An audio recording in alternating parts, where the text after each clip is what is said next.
I started this channel to use contemporary life to help shed light on historical works of art. But sometimes we need historical works of art to help shed light on contemporary life. Today, what can art tell us about Ukraine?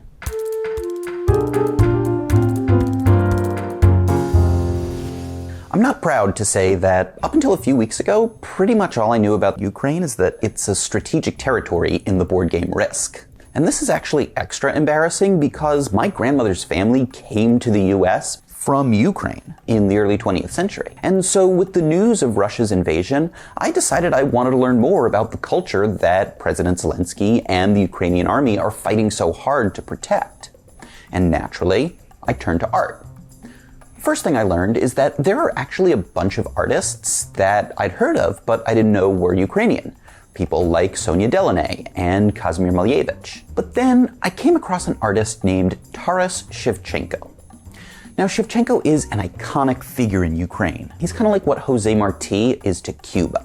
There are statues of Shevchenko all over Ukraine and the world. The National University in Kiev is named after him. Heck, he's even on Ukrainian money.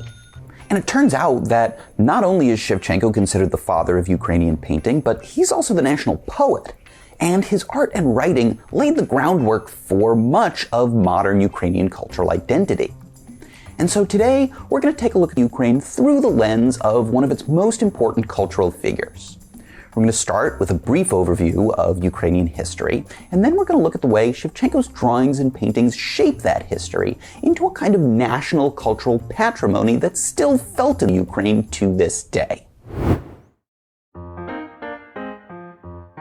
During the Middle Ages, the area that's now Ukraine lay along an important trade route that connected Scandinavia and the Baltic Sea in the north with the Black Sea and the Byzantine Empire in the south. Now, starting in the 9th century, this area was controlled by an empire known as the Kievan Rus. And the Rus reached their height in the 11th century. There was Prince Volodymyr I, who converted his subjects to Eastern Orthodox Christianity, and there was his son, Yaroslav the Wise, who introduced the first law code and built the Cathedral of St. Sophia in Kiev. However, this prosperity was not to last. After Yaroslav's death, the empire fragmented and the whole thing was taken over by the Mongols. Hello, Lisa!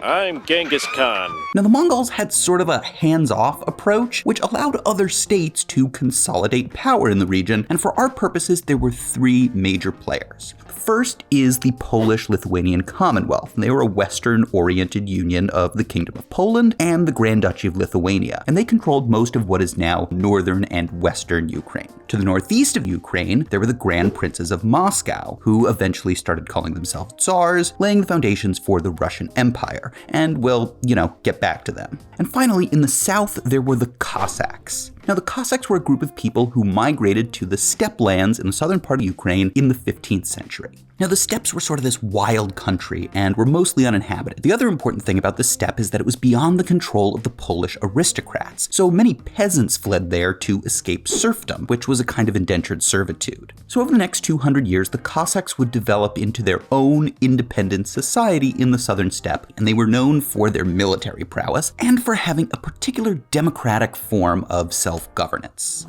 You are our hetman. You did not lead us to defeat.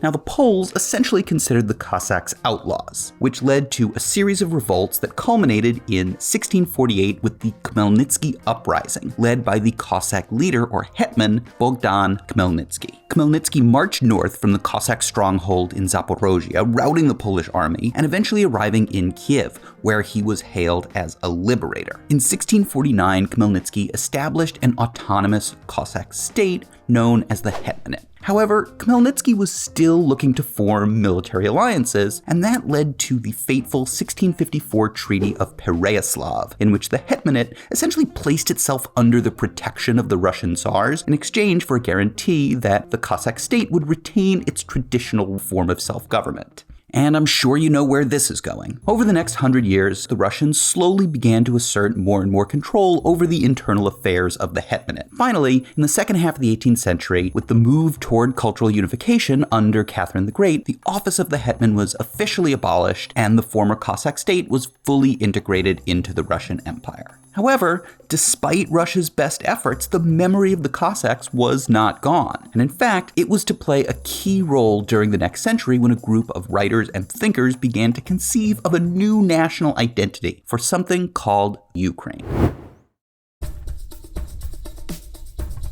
During the 19th century, the official Russian position was that the Russians and the Ukrainians, along with the Belarusians, were all part of the same nation, united by the Orthodox Church and the legacy of the princes of the Kievan Rus. However, there was a growing sense among Ukrainian intellectuals that Ukraine actually constituted a separate nation. They had their own language and cultural traditions, after all, and Ukrainians were heirs of the unique patrimony of the Cossack state. And one of the most important figures in conceptualizing this new sense of Ukrainian nationalism was a painter and poet named Taras Shevchenko. Shevchenko was born a serf in 1814 in a small village in central Ukraine. His talent for drawing was apparent from a young age, and he was taken to St. Petersburg to study at the Academy of Fine Arts. It's true. There are no brushstrokes in this painting. In St. Petersburg, Shevchenko secured his freedom, and he also began to write poetry. But in 1847, he was arrested along with several colleagues for supposedly fomenting Ukrainian nationalism. Shevchenko was sentenced to forced military service, and it was only after 10 long years that he was finally released and could return to Ukraine, where he ultimately died in 1861 at the age of 47.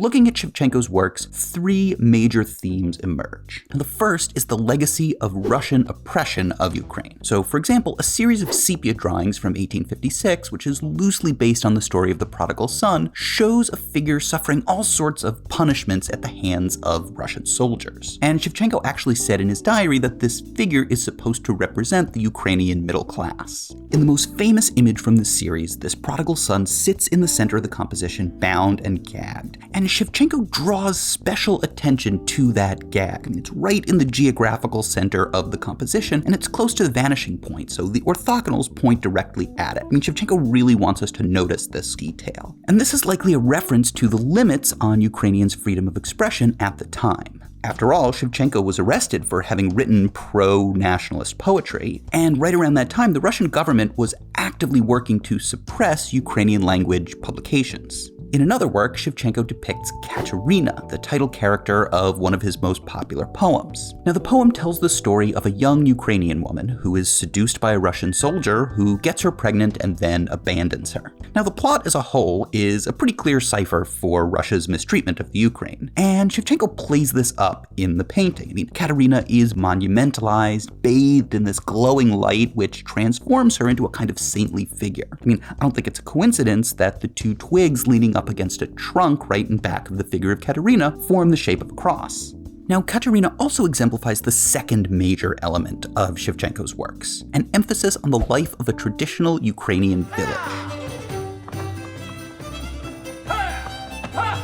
Shevchenko painted pictures of peasants, and he depicted local customs, like this meeting of village matchmakers arranging a wedding. This drawing shows a kobzar, a mainstay of Ukrainian village life, a kind of blind troubadour who traveled from village to village playing the bandura and singing songs called dumas. In this 1844 etching, Shevchenko depicts the meeting of a village council, and the figures all have these pensive poses, which imbues this local custom with an air of solemnity. The final big theme in Shevchenko's work is a focus on the Cossack past. So an early drawing shows the death of Bogdan Khmelnytsky, and Khmelnytsky is shown with this halo of light surrounding him, his life spent fighting for Cossack independence, transforming him into a saintly figure at the hour of his death. At the same time, the orderly perspective and the multi-figure composition recall the style of neoclassical history painting. People like Jacques-Louis David, effectively elevating the story of Bogdan Khmelnytsky to a place in the cultural pantheon alongside the great parables of virtue from ancient Greece and Rome. But I think Shevchenko's other famous depiction of Khmelnytsky is even more telling. Here, Shevchenko shows Khmelnytsky receiving gifts from ambassadors who were seeking to form an alliance with the newly autonomous Cossack state. But this scene, which should be a moment of victory, is suffused with a sense of dread. None of the figures look at each other, and Khmelnytsky seems sort of lost in this world of concerned thought. And this is because for Shevchenko, Khmelnytsky was ultimately a tragic figure, having signed the treaty with Russia that eventually led to the downfall of the independent Ukrainian Cossacks. And so that pile of gifts that occupies the center of the composition, it's kind of this stinging reminder of all of the lost possibilities of an independent Cossack state. Taras Shevchenko would not live to see the Ukrainian culture he so loved coalesce into an independent nation. And in fact, it would take another 130 years. Russia worked to suppress Ukrainian culture through the end of the 19th century, and though the Ukrainians fought fiercely for independence during the Russian Revolution of 1917, they were ultimately overtaken by the Soviet Union, and it was only with the dissolution of the USSR in 1991 that Ukraine achieved full independence. However, over that time, many of the ideas forged in the work of Taras Shevchenko lived on in Ukrainian art and culture. The Ukrainian futurist David Berliuk painted many images of Ukrainian village life, and in fact, his seated bandura player recalls a similar image that appears in the background of Shevchenko's drawing of Bogdan Khmelnytsky receiving the gifts of the ambassadors. Kazimir Malevich also took up the subject of the Ukrainian village later in life with a series of paintings of peasants. This painting has often been taken to represent the persecution of Ukrainians under the Soviets, a theme that certainly resonates with Shevchenko's references to Russian oppression. And in fact, just last year, Ukrainian President Volodymyr Zelensky submitted a bill to the Ukrainian Congress proposing a new coat of arms for the country, crowned with the image of a Cossack soldier, affirming the Cossack heritage that Shevchenko elevated in his work. Now, I should mention that the example of Taras Shevchenko by no means gives the whole story of Ukrainian culture. After centuries of Russian rule, many parts of eastern Ukraine still identify strongly as Russian, and parts of western Ukraine have extensive ties to Poland, both things that aren't really captured by Shevchenko's Cossack-based nationalism. And historically, Jews made up a significant part of the Ukrainian population, often being repressed not only under the Russian Empire, but also by the Cossacks during the Khmelnytsky uprising. And of course, Ukraine's a modern country, forging new aspects of its national identity every day. For much of its history, Ukraine has been a battleground for empires seeking to control its strategic location between north and south and east and west. But amazingly, in defiance of this history, Ukraine has developed a strong will towards self-determination, rooted in its unique cultural traditions. And I think it's this aspect of the national spirit that the work of Taras Shevchenko brings into focus. As I sit here recording this, it's still unknown how this war will end. But I hope it's with the much longed for freedom for the people of Ukraine. No cheesy sign off today, just a hope for peace.